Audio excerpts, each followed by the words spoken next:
పేద విద్యార్థులకు కార్పొరేట్ స్థాయి విద్యను అందించాలనే ప్రభుత్వ లక్ష్యాన్ని నీరుగారుస్తూ కొన్ని పాఠశాలల్లో సిబ్బంది నిర్లక్ష్యంగా వ్యవహరిస్తున్నారు.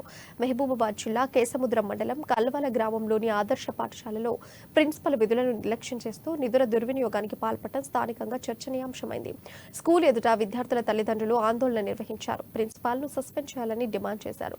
ప్రిన్సిపల్ తీరుతో విద్యా వ్యవస్థ కుంటుపడిందని ఆవేదన వ్యక్తం చేశారు. ప్రిన్సిపల్పై విచారణ చేపట్టి చర్యలు తీసుకోవాలని కోరారు.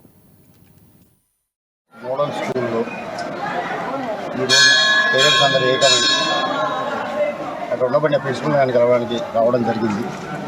ఈరోజే కాదు, గత 2 రోజుల కానుంచి వారి కోసం వెయిట్ చేయడం జరిగింది. ప్రతి ఒక్క పేరెంట్ ఒక 10 సార్లు ప్రిన్సిపల్ని కలిసి ఉన్న సమస్యలను విన్నవించుకోవడం కోసం చాలా వ్యయ ప్రసాయాలకు వచ్చి నిలబడడం జరిగింది.